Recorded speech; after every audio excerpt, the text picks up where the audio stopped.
నమస్తే, నేను మీ కుప్ప పద్మిని. ఇన్నాళ్ళు మీ సపోర్ట్‌ని నాకు అందిస్తూ, మీ ప్రేమని నాకు అందిస్తున్న ప్రతి ఒక్కరికి కృతజ్ఞతలు. ఇప్పుడు చూడబోతున్న ఈ వీడియో కూడా ఖచ్చితంగా మీకు ఉపయోగపడుతుంది. లైక్, షేర్ అండ్ సబ్స్క్రైబ్ చేసి మీ ఇష్టాన్ని అలాగే మీ సపోర్ట్‌ని నాకు అందించండి. అలాగే ఈ వీడియో పట్ల మీ అభిప్రాయాన్ని కామెంట్ సెక్షన్‌లో కామెంట్ చేసి నాకు తెలియజేయండి. నమస్తే. Welcome to our channel. నేను పద్మిని. ప్రస్తుతం మనతో పాటు ప్రముఖ ఆధ్యాత్మికవేత్త, ప్రముఖ న్యూమరాలజిస్ట్ లక్ష్మీ నరసింహస్వామి ఉపాసకురాలు శ్రీమతి స్రవంతి గారు మనతో పాటు ఉన్నారు. మాట్లాడదాం. నమస్తే అక్క. నమస్తే పద్మిని. అక్క, ముందుగా మీకు తొలి ఏకాదశి శుభాకాంక్షలు అక్క. మీ అందరికి కూడా ఏకాదశికి కూడా చాలా అద్భుతంగా మనం మాట్లాడుతూ ఉంటాం. కానీ తొలి ఏకాదశి, ఏ ఏకాదశి జనాలకు గుర్తున్నా ఉండకపోయినా తొలి ఏకాదశి, ముక్కోటి ఏకాదశి, 2 ఏకాదశులు ఖచ్చితంగా గుర్తుంటాయి. కిట్టకటలు ఆడిపోతాయి గుళ్ళన్నీ కూడా. అవును. ఆ ఉత్తర ద్వార దర్శనం ముక్కోటి ఏకాదశికి అయితే మరీను ఇప్పుడు కూడా పెడతారు అనుకుంటా ఉత్తర ద్వార దర్శనం. ఎనీవేస్, తొలి ఏకాదశి డెఫినెట్ గా వచ్చేస్తోంది. ఆషాఢ మాసంలోనే వస్తుంది. శుక్లపక్ష ఏకాదశిని, ఆషాఢ శుక్లపక్ష ఏకాదశిని తొలి ఏకాదశి అని పిలుస్తాం. దేవసేన ఏకాదశి అని కూడా పిలుస్తాము. మరి తొలి ఏకాదశి విశిష్టత ఏంటి, మరి ఆ ఏకాదశి నాడు ప్రత్యేకంగా ఎట్లా స్వామిని కొలుచుకోవచ్చు అనేది ఒక్కసారి మీ ద్వారా. తప్పకుండా చెప్తాను పద్మిని. విష్ణుమూర్తి ఆయన అంటే యోగ నిద్రలోకి వెళ్ళే రోజు కాబట్టి శయన ఏకాదశి అని చెప్పి అంటారనమాట. అయితే స్వామి యోగ నిద్ర అనగానే ఆయన చిరునవ్వు మాత్రం ఎక్కడ మిస్ అవ్వదు, ఎంత నిద్రలో ఉన్నా కూడా. చూసా. కాబట్టి మనం ఎప్పుడు కూడా దక్షిణాయనంలో వచ్చే ఈ ఏకాదశిని, అలాగే ఉత్తరాయణం స్టార్టింగ్ లో వచ్చే ముక్కోటి ఏకాదశి, 2 చేస్తే కనుక మిగతా ఏకాదశులన్నీ చేసినంత ఫలితం ఉంటుంది అనమాట. అయితే ఈ ఏకాదశి నాడే ఏకాదశి అనే శక్తి ఉద్భవించింది స్వామి శరీరం నుంచి అని చెప్పి చెప్పుకోవచ్చు. స్వామివారు రాక్షసుడితో చాలా యుద్ధం చేసి అలసిపోతారనమాట. అలసిపోయి ఒక గృహలోకి వెళ్ళి నిద్రపోదాము అని చెప్పి ఉపక్రమిస్తుంటే ఆయన యోగ నిద్రలోకి వెళ్తారు. వెళ్ళినప్పుడు ఆ రాక్షసుడు వచ్చి మళ్ళీ ఆయనని అంటే యుద్ధానికి ప్రేరేపిద్దాము అని అనుకున్నప్పుడు లక్ష్మీ అమ్మవారు చూస్తారట. చూసి ఆయన శరీరం నుంచే, వక్షస్థలంలోనే ఉంటారు అమ్మవారు కాబట్టి ఆయన శరీరం నుంచే ఏకాదశి అనే శక్తి ఉత్పన్నమయ్యి ఆ రాక్షసుడిని సంహరిస్తుంది అన్నమాట. కాబట్టి అంత పవిత్రమైన రోజుగా, అంటే స్వామి యోగ నిద్ర ఎక్కడ కూడా డిస్టర్బ్ అవ్వకుండా, భగ్నం అవ్వకుండా శక్తి స్వరూపిణే రాక్షసుడిని సంహరించింది. కాబట్టి ఈ రోజు స్వామి వారిని దర్శించుకుంటే ఎలాంటి అవరోధాలైనా కూడా, ఎటువంటి శత్రు బాధలైనా కూడా నివృత్తి అవుతాయని ఖచ్చితంగా చెప్పుకోవచ్చు. అయితే అన్నం మాత్రం ఎటువంటి పరిస్థితుల్లోనూ తినకూడదు. అసలు బియ్యంతో చేసిన ఏ పదార్థం కూడా, మేము అన్నం తినలేదండి, దోసపిండి వేసుకున్నాం, కాస్త ఇడ్లీ వేసుకున్నాం, ఇట్లాంటివన్నీ అస్సలు పొరపాటును కూడా బియ్యానికి సంబంధించిన పదార్థం ఏది కూడా తినకూడదు అనమాట. పేలాల పిండి ఉంటుంది మనకి, మొక్కజొన్న పేలాలు ఉంటాయి కదా, వాటిని తీసుకొని వచ్చుకొని చక్కగా పిండి కొట్టేసుకొని, అలాగే బెల్లం కూడా కొంచెం తురిమి ఇది కలిపేసి స్వామివారికి నైవేద్యం పెట్టిన తర్వాత మాత్రమే భుజించాలన్నమాట. అది కూడా ద్వాదశి నాడు, మర్నాడు. అయితే ఇక్కడ ఎటువంటి పరిస్థితుల్లోనూ కొంచెం కూడా తినద్దు అని అన్నారు కాబట్టి ఎవరైనా ఇప్పుడు ఎవరికైనా బీపీ షుగర్ అయితే ఉంటాయి కదా, ఉంటుంది కదా ఏజ్ ని బట్టి, వాళ్ళు మాత్రము పాలు పండ్లు తినచ్చు. అలాగే అలా ఇబ్బంది అవుతుంది అనుకుంటే మాత్రం వాళ్ళు ఏది తినాలనుకుంటే వాళ్ళకి ఈజీగా ఉంటుందో తినండి. అంతేగాని ఇది చేసినందుకే నీకు ఒంట్లో బాగాలేదు అని అనిపించుకోవద్దు మళ్ళీ మనం. అవునా కాదా? ఎవరికైతే శరీరం సహకరిస్తుందో వాళ్ళు మాత్రం ఎటువంటి పరిస్థితుల్లోనూ ఇది ఉపవాసం చేస్తే చాలా మంచిది. మరి ఈ ఏకాదశి అనడం అలవాటు సరే, ఈ ఏకాదశికి ఉపవాసం ఉన్న వాళ్ళు మరి మరునాడు, మరి ద్వాదశి రోజే పారణ చేయాలి కాబట్టి ఎప్పుడు పారణ చేయాలి? పొద్దున్నే 8:28 లోపల పారణ చేసేసుకోవచ్చు. అయితే ఎలా మేము అప్పటికప్పుడు ఏం కష్టం కదా అని అనుకుంటే, ముందు స్నానం చేసేసి స్నానాధికాలన్నీ కంప్లీట్ చేసుకొని కొంచెం మంచినీళ్ళన్నా తాగండి ఆ టైంకి. ఎందుకంటే పిల్లలు స్కూల్కి వెళ్ళడము ఇవన్నీ ఉంటాయి కాబట్టి. చిన్న బెల్లం మొక్క తినొచ్చుగా, కదా మరి. అంబరీషుడే మంచినీళ్ళు తాగాడు. అవును అవును, అవునా కాదా? మరి ఆయన అమ్మో. కాబట్టి అలా మీరు ఏదన్నా చెయ్యాలి, పారణ ఆ టైంలోనే కుదరట్లేదు అనుకున్నప్పుడు మంచినీళ్ళు తాగినా కూడా పర్వాలేదు అనమాట. తప్పకుండా. అయితే ఈసారి మీరు ఏం చేస్తారు అని అంటే, ఎవరికైనా కూడా పేలాలు పేలాల పిండిని మీరు బెల్లం కలిపింది ఉంటుంది కదా, అది ఎవరికైనా మీరు దానం చేస్తే కూడా చాలా మంచిది. గుళ్ళో దానం చేసినా కూడా మంచిది.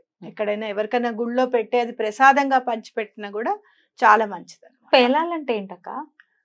మనకి మొక్కజొన్న అవి ఉంటాయి కదా, పాప్కార్న్. పాప్కార్నా? Okay okay okay. అంటే వైట్ కార్న్ ఫ్లోర్ కాదు కదా, ఇది ఎల్లో కలర్ లో లోనే ఉంటాయి. మనం మొక్కజొన్న పిండి, మొక్కజొన్నని పేలాలు తెచ్చుకొని పిండి చేసుకోవాలి. మొక్కజొన్న పిండి వేరైపోతుంది మళ్ళీ, అది అలా కాదు. అవి మొక్కజొన్నల్ని ముందు పేలాలు చేయాలి. పేలాలు చేయాలంటే పాప్కార్న్ చేయాలి. చేసిన తర్వాత పిండి దాన్ని ఆడించాలి. మీకు పూజా సామాగ్రి షాప్ లో పేలాల పిండి కరెక్ట్ గా దొరుకుతుంది. మనం ఈ పాప్కార్న్లు ఇవన్నీ వద్దు మళ్ళీ. అందుకే ఏకాదశి నాడు పేలాల పండుగ అని కూడా అంటారు. ఈ ఏకాదశి అసలు చాతుర్మాస దీక్ష కూడా ఇక్కడి నుంచే స్టార్ట్ అయ్యి కార్తీక మాసానికి ఎండ్ అవుతుంది. 4 నెలలు ఎవరైతే మఠాధిపతులు పీఠాధిపతులు మనం పరమాచార్య గారు ఎంత నిష్టగా చేసేవారంటే చాతుర్మాస దీక్ష అంత నిష్ట అన్నమాట. పవన్ కళ్యాణ్ గారు చేయబోతున్నారు ఈ 4 నెలలు కూడా దీక్షని. ఆయన చెప్పటం కూడా జరిగింది. అసలు ఇట్లాంటి పొలిటీషియన్స్ కావాలి అని అనిపిస్తుంది అక్క. అంటే సనాతన ధర్మాన్ని ఫాలో చేస్తూ దాన్ని చెప్పడానికి తెగ ఇదైపోతూ ఉంటారు. మేము ఈ పూజ చేసుకున్నాం అని చెప్పడానికి ఇదైపోతూ ఉంటారు. అయ్యో మా అప్పుడు ఇంకొక 10 ఏళ్ల క్రితం అయితే 10-15 ఏళ్ల క్రితం అనుకో ఇంచుమించు హిందువులం అని చెప్పడానికి కూడా భయపడేవాళ్ళు. భయం అనిపించేది. ఏంటో అని అనేవాళ్ళు మా చిన్నప్పుడు. జాగ్రత్త ఉండండి, అలా గట్టిగా బాహాటంగా చెప్పకండి, మన పండగల గురించి దాని గురించి మాట్లాడే హక్కు ఉండదు. ముందు మనమే అసలు మామూలుగా మనము రాముల వారి కళ్యాణం అప్పుడు పాటలు పెట్టుకున్నా కూడా డిస్టర్బెన్స్ వచ్చేస్తోంది. ఇంట్లో పాటలు పెట్టుకుంటే కూడా కొంచెం సౌండ్ తగ్గించండి, మీ టీవీ తగ్గించండి, ఇట్లా కూడా ఉండేదన్నమాట. చాలా ఎంజాయ్ చేయించేవాళ్ళు కాదు. మార్పు వచ్చింది. ఇది ఈశ్వర అనుగ్రహంగా ఖచ్చితంగా భావించాలి కదా. అండ్ ఈ పొలిటీషియన్స్ ఇట్లా కొంతమంది, మోదీ గారు అవ్వచ్చు, పవన్ కళ్యాణ్ గారు అవ్వచ్చు, డెఫినెట్ గా ఆ దీక్షని చేస్తున్నాము అని చెప్పటం, తద్వారా ఇంకొక 10 మంది ఇన్స్పైర్ అవ్వటం, చాతుర్మాస దీక్ష గురించి ప్రత్యేకంగా తెలుసుకోవటం, ఆచరించే పరిస్థితి ఉంటే ఖచ్చితంగా ఆచరించడం, తద్వారా విష్ణువు యొక్క అనుగ్రహాన్ని పొందటం. అద్భుతం. మన వాసుదేవానంద సరస్వతి స్వామి వారు కూడా చాలా అసలు ఆయన లాస్ట్ మినిట్ వరకు చేశారట చాతుర్మాస దీక్ష. జీవిత పర్యంతం ఆయనకి ముందు ఎక్కడ చేయాలి అనేది కూడా ఆయనకు వాక్కు వినిపించేదిట. దత్తాత్రేయ స్వామి చెప్పేవారట అక్కడికి చెయ్యి, ఇక్కడ చెయ్యి అని చెప్పి. అలా చేశారు స్వామి కూడా. ఒక్కొక్క నెల ఒక్కొక్క పదార్థాన్ని వదిలేయటం. అలా చాతుర్మాస దీక్ష చేసేటప్పుడే పిఠాపురంలో స్వామి ఎక్కడ పుట్టారు, ఆ ఇల్లు ఏది అంతా కూడా ఆయనకి ఆయనే మెడిటేషన్ లో ధ్యానంలో తెలుసుకుని చెప్పారు అన్నమాట. అంటే ఆ దీక్షకున్నటువంటి పవర్ అది. అద్భుతం. ఎలా తెలుసుకోవాలి ఈ దీక్ష గురించి అని అంటే మనం ఎలాగో చెప్తూ ఉంటాము.